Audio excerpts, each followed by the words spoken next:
বাংলাদেশে অপহরণ করে পিটিয়ে খুন করা হয়েছে হিন্দু নেতা ভবেশ চন্দ্র রায়কে। এই ঘটনায় শনিবার কড়া বিবৃতি দিল দিল্লি। খুনের ঘটনায় নিন্দার পাশাপাশি মোহাম্মদ ইউনূস সরকারের আমলে আইন শৃঙ্খলা ব্যবস্থার তীব্র সমালোচনা করল ভারত। সাফ জানানো হলো, সংখ্যালঘুদের নিরাপত্তা দিতে ব্যর্থ হয়েছে ইউনূস সরকার। এমনকি হত্যাকারীরা প্রকাশ্যে ঘুরছে। ভারতের তরফে বার্তা, বাহানা নয়, ব্যবস্থা চাই। নিহত ভবেশ চন্দ্র রায় দিনাজপুরের বাসুদেবপুর গ্রামের বাসিন্দা। বাংলাদেশ পুজো উদযাপন পরিষদের বিরাল শাখার ভাইস প্রেসিডেন্ট ছিলেন তিনি।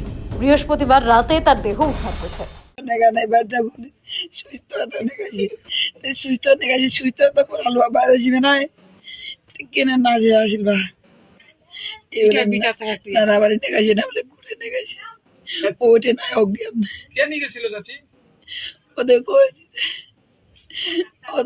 কি নাম রে? অরুণ?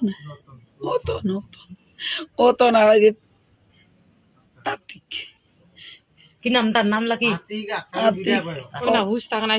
আত্মিকে সবাই কয়ে। কি কই বাবা,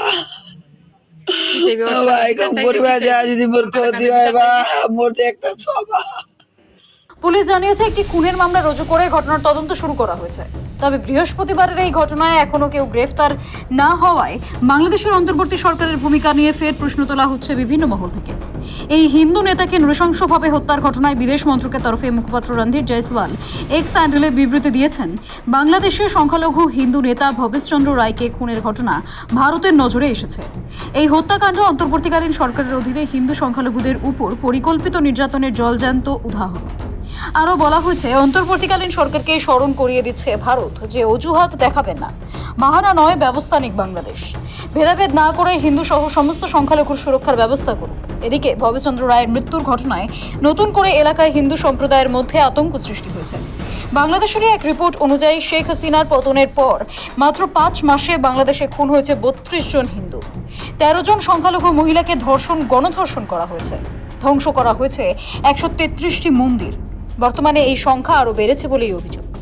কড়া বার্তায় ভারত অন্তর্বর্তীকালীন সরকারকে মনে করিয়ে দিয়েছে, হিন্দু সহ সমস্ত সংখ্যালঘুদের সুরক্ষার দায়িত্ব নেই বাংলাদেশ সরকার।